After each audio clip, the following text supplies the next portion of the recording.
right. What's up, everybody? Welcome back to Big Riff Energy. I'm very excited to be here with the man Luke from Laceration, the band I've been speaking so highly of for the last few weeks. How you doing, Luke? I'm doing great, man. Thanks How for you coming doing? on, dude. I love the record, new record, Erode. It's out now on 20 Buck Spin. Just came out. I've been listening to it for a while. I got my copy right here. I think that's the first variant. Oh yeah. Matches the beautiful artwork there behind me. Dude, I don't know where to begin with this thing.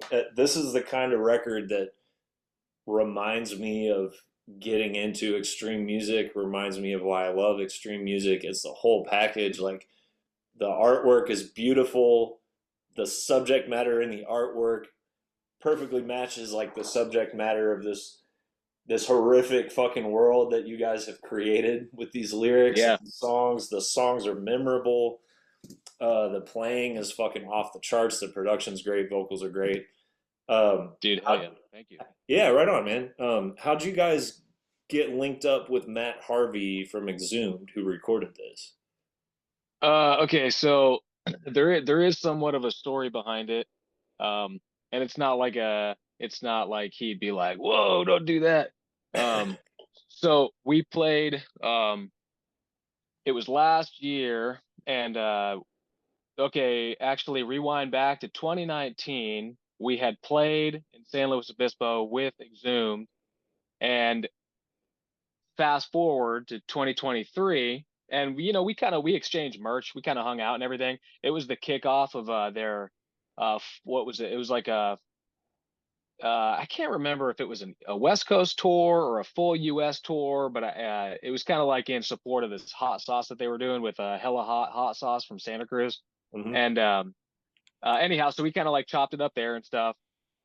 um and we were like, okay, dude, like San Luis Obispo is a fucking this is a great place, like, because it's right in Central California. So we had always in the past, and I'm sorry, I'm going to drag this out a little bit, but No, go for it. We got as much we time as you had want, man.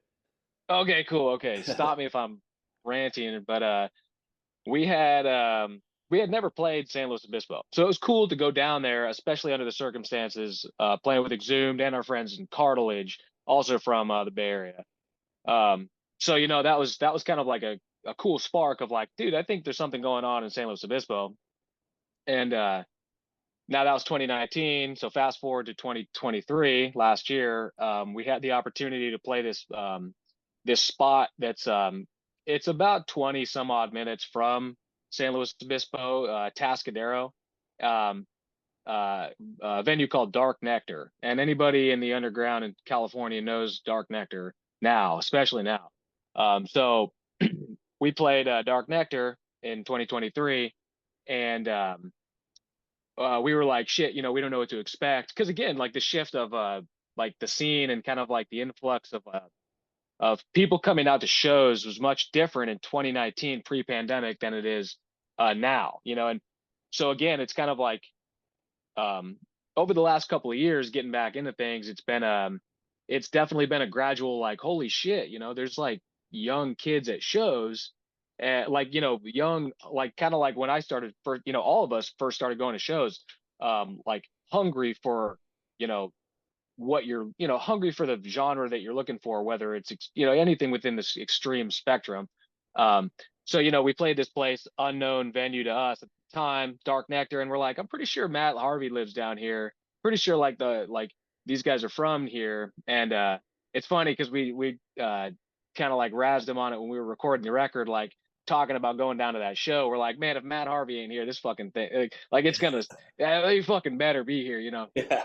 um and just kind of horsing around because that'd have been a sick thing anyhow if he came out. Lo and behold, this venue is doing great things for the underground, and it was an insane response. And sure enough, Matt came out to that show, and he happened to ask us at that show, like, "Can I record your guys' next record?" And because we were just hanging out, and it's a really small place. It's a coffee shop, and by day, obviously, it's a coffee shop, and then at night for these like death metal shows, it totally transforms. And as you're there, it's a great vibe. There's a great atmosphere. There's a huge, definitely a huge metal scene in the San Luis Obispo area that's creating this for bands to hit that area when if a tour routes through it, or if a tour is routing, you're gonna have an opportunity to come to San Luis Obispo because of this place, and they're doing great things. So anyhow, Matt had offered at that show, we were talking and everything, and he liked what we were doing. We were playing some of the stuff that's off the new album. Um, and yeah, he more or less reached out and was just like, I don't know what you guys are doing to record this next album or what's your plan. And kind of just reached out and planted the seed. And we actually did have kind of some preliminary ideas of what we were going to do, like where we were going to record this. And that ended right when he was just like, hey, I'll do this record with you. And our friends in Cartilage had cut their record with him, and we're good friends and everything, and they had nothing but good things to say, and we were like, all right, like that's all we need. And Matt knows what he's doing, so um uh it was settled from right there, and we were just like, yeah, hell yeah, let's do it. Yeah, I also have nothing but good things to say about Harvey. He's one of my favorite people I've met in this game. Such a fucking nice dude, and like I don't throw the term genius around like willy nilly, but that guy, like I've seen him like writing and Oh recording yeah. imaginary '80s action movie film scores like on tour on his laptop. Dude is like Dude, he okay, operates on a so different level. so on touching on that sentiment, I'm a huge hair metal fan, and purveyor and respecter and lover of 80s traditional heavy metal and hair metal as it is. And so when we were in the studio jamming, and like, we just got everything laid out. We're just, riffing and stuff. And it's like, I'll play some Dokken riffs. And what was it? It was like, it was a Steel Panther song. What is it? Um, Eyes of a Cougar or whatever that track is. And like, I'm playing like the main lick of it. And, he's like, yeah, yeah. Like he kind of knows the song, and there's a piano in the studio. And he's like, because I couldn't figure out this one specific dumb lick. And he gets on the piano and is just like, proceeds to like fucking play it on piano to try to figure it out on guitar. And I'm like, my brain as a self-taught guitar player, like it's not like, how are you doing that, man? Like I've just been trying to figure this out. I don't know. That's cool. So no, Matt knows what he's doing, man. Uh, he's the man for sure. He has a gift, definitely, and I knew that he records his own stuff. I didn't know that he could record, like nothing against him at all, but I was just like blown away when I found out that he recorded this because it sounds so good. And I know Grammy Greg, Yeah. infamous Greg Wilkinson, mixed and mastered it. But you guys have really, I mentioned it there at the beginning, like all of the most exciting records to me growing up, they kind of created a world where there was a cohesive experience between the artwork, the lyrics, even the layout, the packaging, the design, Yeah.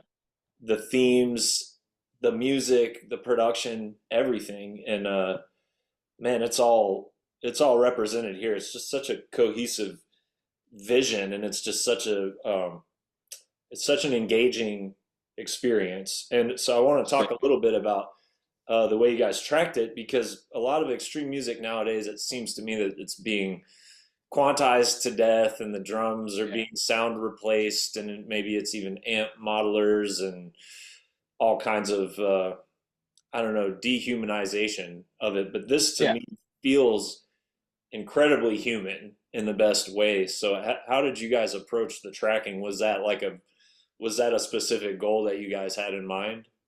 Oh yeah, absolutely. We don't we love like technical death metal and overproduced albums as one does. I mean, you can listen to a Necrophagist album and it's like, we're huge Necrophagist fans, don't get me wrong. However, there's a time and a place for specific execution of production.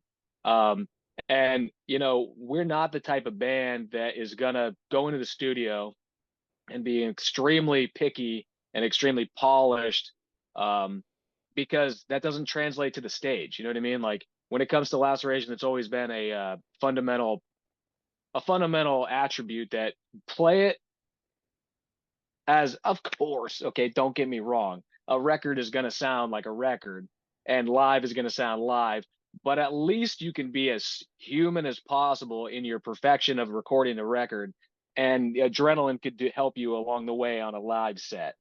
So we didn't want anything overproduced. It was bare bones. Donnie and I tracked. We tracked straight up into an overdrive pedal and a noise gate, into an angle and a PV head, out of a cab, and that's it. And Eli tracked his bass through his Ampeg head, and Aaron tracked his drums. And I mean, literally, I've got them unmixed tracks, and if you put them side by side, you're like, okay, yeah, that's like a beefed up version of the organic, unmixed tracks. And Greg did his thing, because again, now, if you hear the unmixed tracks, it's definitely unmixed and not as powerful, but it's beefed up. We fed those tracks on a heavy diet of protein, of, eggs and whatever high protein you want to incorporate into a meal to feed the riffs and let them do their thing. And we're satisfied with that. We wanted it to come off as as organic as possible, but hit hard. And Matt executed perfectly, and so did Greg. And yeah, we're very satisfied with how it came out. And yeah, we don't want to, no overproduced aspects. So that's definitely a key. And I think it all came together as best as it could. I think we're very satisfied with the end result. You should be, man. It stands out. It just sounds different because it sounds human, and you use the word organic, and that's the perfect word. I was thinking about that earlier before we started this conversation. It's not. There's a difference, and I've ran into this myself as well. There's a difference in striving to be organic and human and old school in the sense Yeah, of like you're not over editing and stuff like that. But there's a right, difference between that and like intentionally trying to sound old, because right. all of our favorite bands, whether it's like Judas Priest or Morbid Angel, the first wave of death metal bands, Yeah, they yeah, weren't trying to sound old. They were trying to use the best, most up to date tools that they yeah, had at their disposal, right? yeah, yeah. But they didn't have the type of tools that allow you to cheat as a musician like what we have now. Exact, So exactly. for us, it's kind of more like we're not, at least the type of records I prefer to listen to nowadays and the ones I prefer to make, I'm not striving to sound vintage, just striving to Yeah, sound organic and human. And you guys nailed that. right on. Sick, dude. Yeah, no. As much as I love, let's say like the guitar tone on Peers from Within, like I don't know how you're ever going to produce a Morris sound, like, I don't know, dude, end result. And another thing that's kind of fresh on my mind, I saw an interview with what's his name, Rodney from Devastation, and it's like, there's another band that's got that, like, I mean, such a fucking hammer of an album. And like, if for instance, if they didn't record that at Morrisound, I don't know how, in this modern age you would get guitar tone to sound as like brutal as like those specific albums. And again, like, would it be cool to potentially like recreate those productions? Like, fuck yeah. But would it be even cooler if you were able to do it with just your amp and just a pedal, and make it sound like that live, or record it somehow like that without the old tape and reel to reel, technology that Scott Burns and like the Morris family like had, but yeah, of course. I mean, though, that if you try that, you're gonna fail. And like, just then, that's the thing. Like, don't try to do anything specifically. Just try to make it sound sick. and try to recreate whatever you're doing live, as best as you can. And like Yeah, that's kind of our end game. But uh yeah, exactly though. Like, those records, coming, those first X amount of years in the early 90s, like they weren't trying to be like, oh, we got to make this sound like 84, like right. it's like that. They're just like, hey man, we get to fucking cut a record at Morrisound, or we get to cut a record and release it on Roadrunner or whatever. And thank God, and it's within a $5,000 budget. For sure. Yeah, and I just Yeah. think, all the records that stand the test of time, the goal of the guys making the record was like, let's make this sound awesome. Yeah, at Yeah. least those are the ones I like. And Hell yeah. you're going to have your influences obviously, whether it's sonically, guitar tones, that sort of thing, Yeah. musically, the type of songs that you're writing, the type of guitarists or drummers or singers that influence you. But what keeps this thing going on a forward trajectory and sort of like keeps the tradition alive, but without being like redundant or something, is Yeah. we all just kind of like take those variety of influences that existed before us, we listen to all that shit, and it turns into something that's ours. Yeah. I Yeah. feel that through your music. So there's bands that come to mind when I listen to this for sure, but Oh it's God. not like aping any band in particular. It's given me the same Ape. Did you say aping? aping, yeah, like Aping. jacking riffs or anything like that. Okay. Okay. I've never heard that. I Aping like the it. style of like an older band. Yeah, Okay. Okay. yeah. This isn't doing that. It's giving me the same feeling as like early Pestilence and the first few Death albums and the first couple Malevolent Creation records. Those were the records when I was like 13 years old, Yeah. prepubescent, just like fired up, discovering, like trying to find the most extreme music, the most extreme like horror movies Yeah. and all that shit. And Yeah. but then at the same time, like on side A, you have the instrumental Dreams of the Formless, which to me Yeah. feels almost like it could be on Testament, The New Order, or like a King Diamond record. It's a little more, I don't know, it's spookier sounding, and Yeah. that's you playing all the guitars on that, right? Yeah. So besides all the clean, I'm doing all the underlaid, octave riffs, and then all the lead stuff. It's So beautiful stuff, man. thanks, man. What inspired you to put an instrumental on there? Because to me, it just kind of, I mentioned it a couple times. You guys create like an experience, and I feel like that is like an integral part of this ebb and flow and this arc of the experience of the record. Yeah. No, thank you very much. I appreciate that. For sure. So, we wanted to have something that, because again, it's, well, like our style of music, our execution is very like go for the throat and tear the fucking head off, and like more or less come with intensity the entire time. And um, I know some people are just like, what the hell? It just like slows down at that point. But for us, and that's fine. You can not like the ebb and flow. I'm not saying you personally. I'm saying like specific individuals that have been like that should have not even happened or whatever. Um, we wanted something that's split.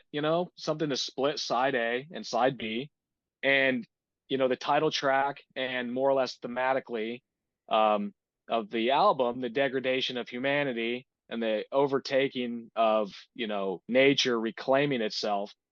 uh, there is softness and beauty in death, and there is calmness within an atmosphere of kind of within the atmosphere of what the topic is. And from side A to side B, the instrumental was something that we wanted to do. We wanted to do something that was somewhat different. I mean, we kind of touched on it a little bit on the first record on the intro, as far as uh, a semi. I mean, it's an instrumental intro, but it's not necessarily the same as like Dreams of the Formless. Um, and uh, it more or less we kind of set out to split side A and side B, or have a somewhat of a middle ground of a an instrumental that we could throttle back on and kind of show some artistic, you know, input essentially. And technically, we never jammed on this song before we wrote it in the studio. So we actually had um, it all worked out really, really well because we had the basic underlay guitar acoustic lick from Donnie, and we kind of set out with okay, um, we'll just go ahead and leave it to chance and hope that we have some creative juices flowing when we get down there, and maybe we'll riff this in the studio That's if we good. have That's good. if we have Sometimes that'll give you like ideas that you might not be able to access if you're like militantly planning every aspect. That's great. yeah. And you know, because again, when we set out to record the album, we had 7 days laid out, and something came up. Something came up on what was it? The Wednesday that we were supposed to go down there and start getting set up. Something happened, and that day got completely scrapped. So we had 6 days total. Um, and I'll rewind back to Dark Nectar. So we're in San Luis Obispo, and I think it's that first that yeah, it's that first day that we kind of really couldn't do anything because just the nature of life. And we got down there and we're like, there's a show happening at Dark Nectar. We're gonna go to that. And so we went up to that show and we got a hotel up there. And Aaron, our drummer, he brought his Focus Bright or whatever the DI plugin. Yeah, that's it. Yeah, the Focus Right. Is that what it is? Yeah. You could tell that I use it clearly. Um, the riff writer and recorder on voice memo on the iPhone. Yeah, Over well, here. I got my voice memo going right now, actually. Fantastic. So we went to that show and we're like, okay, well, we've got some time in the hotel. Let's try to piece this together um, to have some sort of pre-production. Okay, and we're going to start tracking tomorrow. And Donnie, you know, he laid the track down as far as the background, the backing acoustic, and Aaron's the man. I mean, he can create a you know, more or less like a drum track in seconds. I mean, as far as like the brains of like pre-production type shit, like he absolutely killed it, like getting us all prepared to have certain things midied out and uh, the ability to just, you know, track DI in our rehearsal studio to a drum track that was, I mean, essentially, you know, what he ended up playing, but all MIDI and shit. So he kind of whipped something up, and then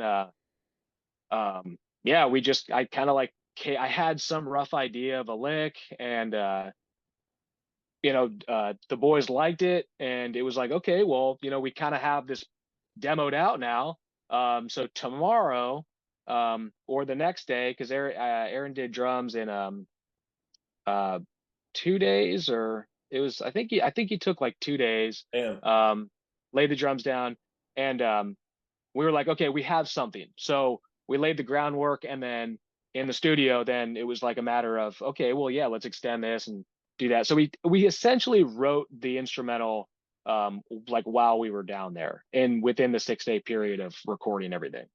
So That's awesome. It's a yeah, highlight of the record for me because cool, it's man. just, especially the lead guitar stuff. It's just introducing like a different vibe that's not out of place. But again, it just sort of like I'm listening to side A and I'm feeling like Yeah, the same feelings I felt listening to those extreme death metal albums, real mean, like fucking aggressive, adrenaline fueled stuff. hell And yeah, I get to that, and then it took me like to a whole different emotional and nostalgic kind of place of like New Order or like the First Testament record or something more along yeah. those lines. I think it's great, man. Thank It thank fits you. right in, breaks up the sides. Yeah. Um, Hey, you know what? And I told Donnie, I said, hey, I'm thinking about doing a lead part here. Because again, Donnie's the lead player. Donnie's the shred master. And he's just like, And I'm like, okay, writing this little lick, and I'm like, is that cool? Is that good? Do you like that? Because I can't play lead guitar. Okay, And now he's granted, you might, shredding. Let's not discount like yeah, what the fuck. He's no, no, the no, no, first lead on the album is like yeah, Andrew Erode, oh, like oh, oh, crazy. dude, we all should have, yeah, we all pretty much like filled the britches when that lead happened. I mean, I'm pretty, we definitely were just like, God damn, like on that. There's a specific little thing he does, and we were just like, dude, what the fuck? And that was like one take solo, dude. And so again, I'm like, all right, Donnie, like I'm thinking about doing some lead shit here, and got his blessing, and he was just like, I fucking love that. And I'm like, dude, thank you, like I'm glad you like it, because again, I'm more if I do play a lead or God forbid somebody lets me on those lower strings or something works out, like uh it's got to work, because I'm no fucking shredder. I'll come with some riffs, but Well, it's um awesome. It's kind of like it worked out. Hetfield playing the solo in Master of Puppets, man. It doesn't have to be like knock your Oh socks well, off Ingve stuff, you know. oh yeah, I mean James Hetfield, he's a phenomenal guitar player. Let's not don't put me in that category by no Well, means. I think Donnie and Thank I you. probably have some of the same lead guitar influences too, because I hear a couple runs that are reminiscent of like Uli John Roth, and it's the same Oh type hell of yeah. scales that I try to pull from when I'm like really going. Like Donnie's way better than me at lead guitar, but when I'm like really really pushing it, I try to pull off some like Uli John Roth type stuff. He Hell did yeah. a lot of that on Master of Puppets too, because Kirk was kind of obsessed with it at the time. Guys, I could not be more psyched that Pull the Plug is the first official sponsor of Big Riff Energy. Both as a fan of underground metal merchandise and a person in a band creating metal merchandise, it doesn't get better than Pull the Plug. We've done several patches with them, Curse of Conception patches, Enlighten Eternity patches. We got more coming. Nobody makes higher quality patches, enamel pins, that sort of thing. After dominating the patch game, these guys went on to make some of the best t-shirts and long sleeves that are out there. You see I'm rocking the Slayer South of Heaven long sleeve. Also had to grab the Thin Lizzy Jailbreak long sleeve. Some of the highest quality prints I've had on any piece of merch. The best part of Pull the Plug is that all their merch is officially licensed. So Pull the Plug is making their money, the bands are making their money, the fans are getting the highest quality possible merchandise. Everybody wins. So go to pulltheplugpatches.com, pick something up. If you feel so inclined, leave them a note that Big Riff Energy sent you. And thank you to Pull the Plug for sponsoring Big Riff Energy. Dude, I hear everything I like. I want to talk to you about vocal influences. I will say for death metal, I always really appreciate enunciation and like I think my favorite death metal vocal approach is sort of in that mid range thing. So like guys like John Tardy, Brett Hoffmann from Malevolent Creation, particularly like the first two records. Rest in peace. Chuck Schuldiner, uh, Martin from Asphyx and Pestilence, guys like that. Um, were were you like were you dead set on focusing on enunciating and that sort of Yeah. thing? Because it's kind of lost these days with most death metal vocals. Yeah, absolutely, man. Like, don't get me wrong. I love my fair share of inaudible, brutal vocals and uh, vocals that you cannot fucking tell what's being said. However, as a vocalist, I'm like, I can't do that. I don't want to do that. I want it to be clear. And as you mentioned, Brett Hoffman's one of my all-time favorite death metal vocalists. Um, and even, granted, as a standalone vocalist, as he was, he's able to have that more free range of being not tied to a guitar and vocal or and a mic. Um, so he's able to just absolutely fucking just cut loose and um, just absolutely poor lyrics. And again, as far as lyrics go, Malevolent Creation is a enormous enormous influence, and so is Steve Reynolds from Demolition Hammer. Because I mean, when it comes down to uh, information as far as the theme, I mean, dude, come on, knowledge, dude. Like, if you're gonna talk about Neanderthals, like we're talking woolly mammoth, we're talking like slouching dimwit brute, okay? Like we're talking about actually like slaughtering prey to survive within this concept, not just like I have a bone, I am a pre or Cro-Magnon man. Like Right. it's like no, dude, that's like educational lyrics. And same thing with like Malevolent Creation shit. Um, very well thought out, articulated and executed properly, like poetically too. And yeah, so yeah, Brett Hoffman, Steve Reynolds, Frank Mullen, guys like that, like obviously Chuck. I mean, just the aggression that's like vomited into the microphone, as well as the actual like lyrical content. Um, huge influences. But yeah, I mean, dude, slaughter of innocence. Like, okay, I mean, Die, motherfucker. dude, when the first time I ever heard that, um, so the first Malevolent Creation song I ever heard, I was a junior in high school, and it was right after starting the band. And I remember friends of mine did it was some video for, it was like a video for a digital film class or something like that. And they were getting into more heavier shit, and like that was kind of a gateway to like Pierce from Within, these specific individuals. And they use multiple stab wounds as the track. So again, this is like 2006, roughly 2006. And it's just like, whoa, dude. Like, I mean, the way that multiple stab wounds starts out, just the and then just goes right into it, like intensity, like ferocious, like foaming at the mouth, dude, like busting out. Yeah. And then getting into Retribution after that, just the because again, after that point, it was like the whole entire dam had collapsed and the entire city below was about to fucking drown. You know what I'm saying? As far as the floodgates of like, of holy shit, dude, the 80s just ended, and now it's like, make way, motherfucker. And then sure enough, dude, yeah, the first time ever hearing that track though, just die, motherfucker. Like it really was just groundbreaking. Because again, at that time too, like who says that in a song that's not corny as fuck? Like Right. if most of the time you are not getting away with that. And Right. yeah, you have to be Brett Hoffman to get away with that. And then you have to have the chops and the riffs and the tempo to fucking absolutely just like take a spine out and remove it entirely. And then you're just like, whoa, dude. Yeah. Yeah, no, So huge influence. I'm I can glad to feel, hear the Retribution love, dude. yeah, I feel the intensity, man. And I toured with that band Yob, the Doom band from the Northwest, a few Okay. years ago. And Mike, the singer of Yob, is like a huge Malevolent Creation fan.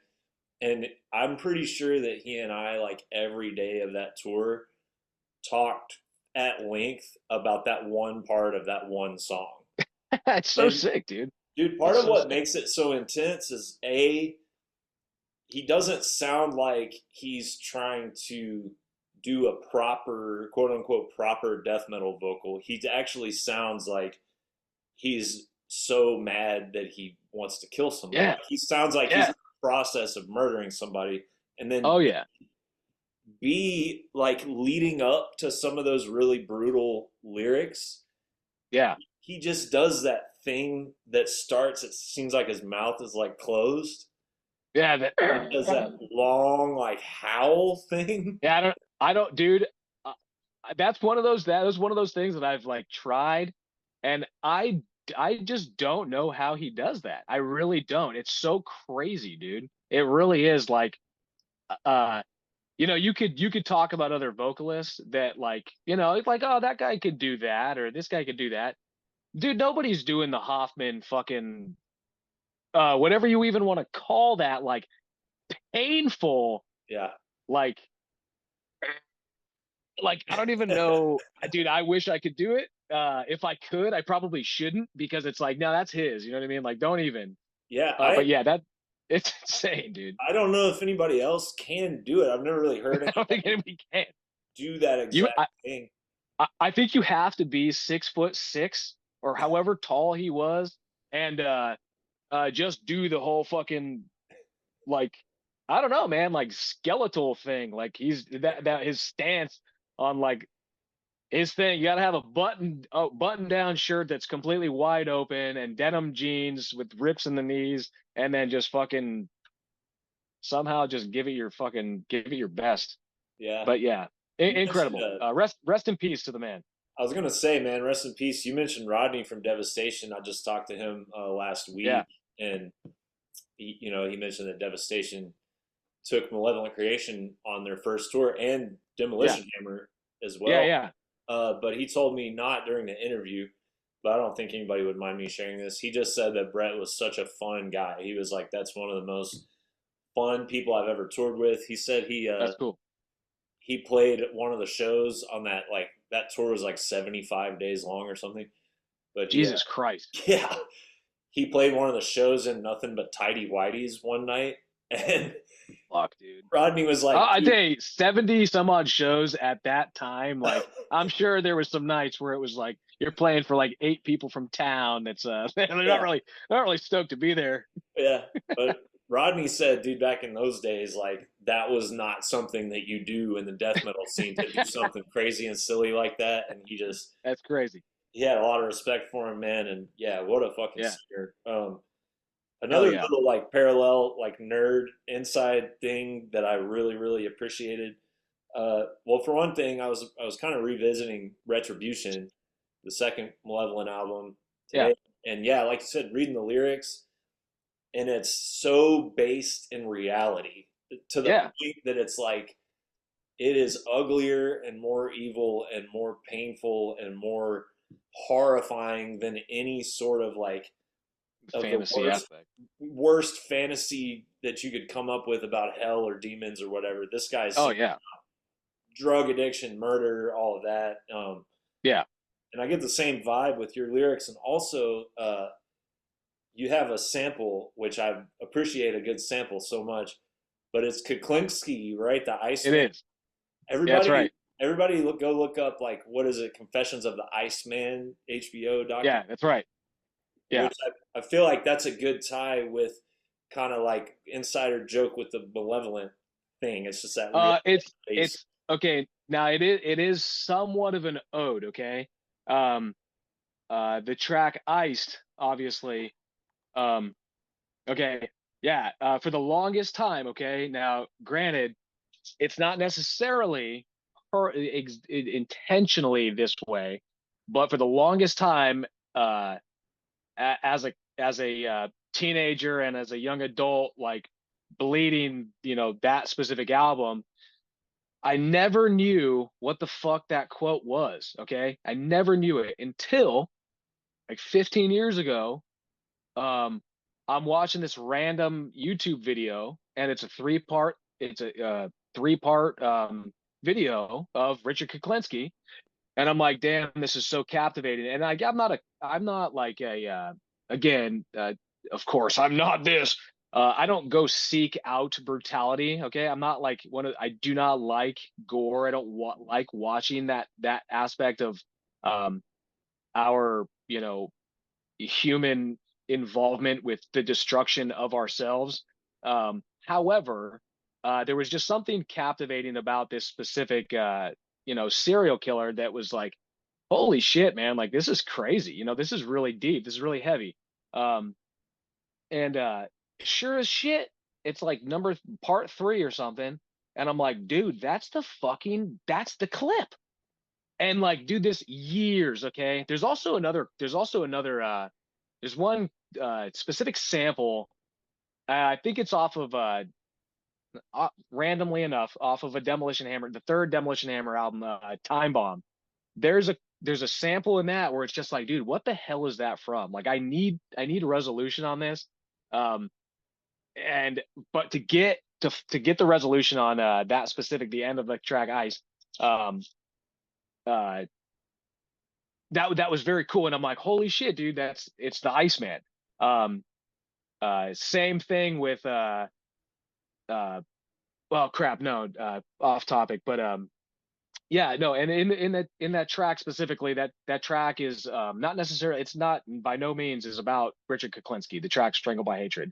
However, it is up for interpretation, and that is an aspect of hatred or internalized hate that can be trans uh, outwardly put onto fellow human beings because of something. And so the track was the sound clip was very fitting to the concept. However, the Retribution fan in me, the Malevolent Creation fan in me, also is like, that's cool as a fan to also have a little bit of that history, or I guess kind of like, if you know, you know, Yeah. aspect, you know. And then there's a nerd like me out here that was like, yes, I think I get what Sick. you're doing, you know? Yeah, the song Right. itself to me is just more fitting for today's times, that it just seems like people, like this title says it all. People are like Yeah. Yeah. so full of hatred that they're strangling themselves from having like Correct. an enjoyable existence on this fucking earth. 100%. But 100%. also, I gotta say, the Kuklinski sample that you guys used to me is like, no disrespect to Malevolent, but it's way more heavy and profound, Yeah. Yeah. brutal. You know, it's Intentionally. Yeah. yeah, it's chilling. Intentionally. Um, I mean, that was a really heavy portion of that interview, where he asks, psychiatrist asks, do you have any questions? What do you think about me? And after interviewing him for so long, um, it's a really, really heavy response. And it's very fitting, you know. And again, the song's not about Richard Kuklinski. However, you can take that specific quote and apply it where fit. And it is a very heavy statement. I love that kind of shit, man. It's real life brutality. Like Yeah, we have enough like real actual. It's like brutality on a spiritual level. I mean, absolutely. it like shakes you to your core. You know, I love it, man. Trying to think if there's anything else I want to talk about. I love the artwork. Tell me a little bit about that process. Yeah, so artwork's done by James Bosema. He's done a couple other killer covers. Uh, he's done work for the Raiders. I'm a Raiders fan, and that's huge for me. I mean, I'm, you know, of course he's done shit for Kerry King and shit, but I'm also like, well, I mean, dude, he does artwork for the Raiders too, so that's a big one. And yeah, working with James was absolutely great, man. Like, so easy to work with. His communication was just perfect, man. Like, he executed on the concept perfect, like, you know, perfectly. So nothing but good things to say about James, dude. We love you, man. Yeah, it's beautiful, dude. I love. You know, it's odd where I live. I'm out here right outside of Austin, Texas, and we live in a Cool. forest that actually burned down in like 2011. Okay.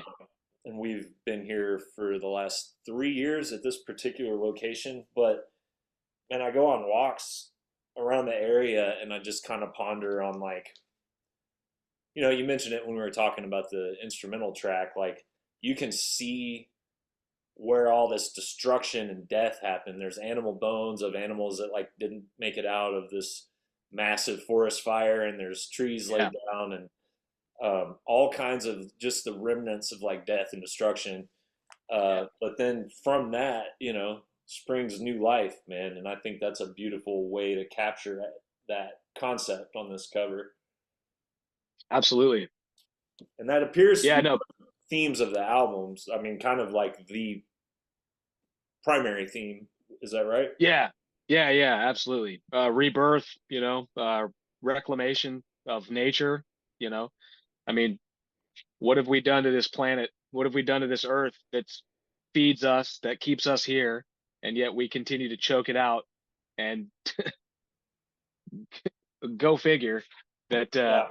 I mean, at one point, things are just going to cook. At one point, things are going to come to a fucking screeching halt. So, there's a little bit of fantasy behind the title as far as nature becoming sentient, reawakening, arcane seeds essentially birthing, flowering, and overtaking the earth, quickly destroying what humanity has, uh, just taken a shit on.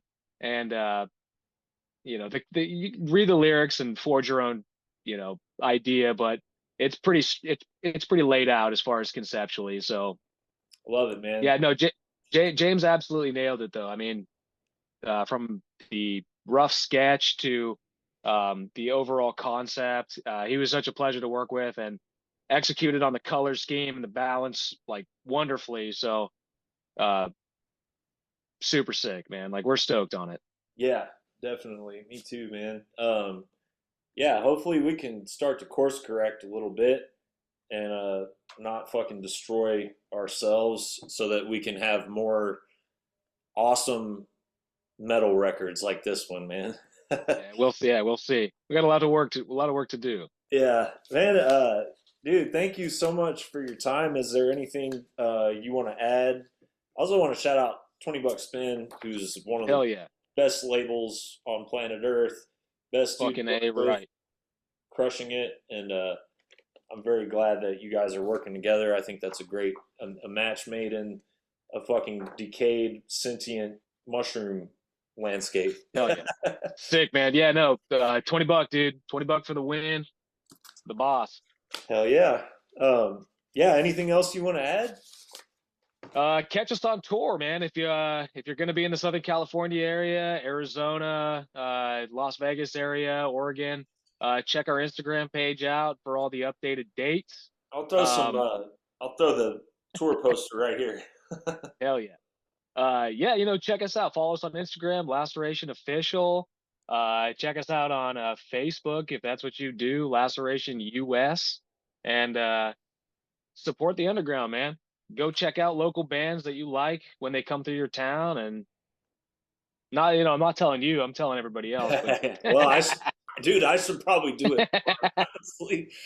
yeah, I'm all telling you, hey man, go to your local show, okay? No, no, but thank you to everybody that's supported Laceration, man, and thanks for having us, dude. Like this has been fun. Of course, Much dude. I really appreciated for having me. appreciate you taking the time, and I really appreciate you making me feel like a little kid again with the vibes here, man. That's sick, dude. We appreciate you, man.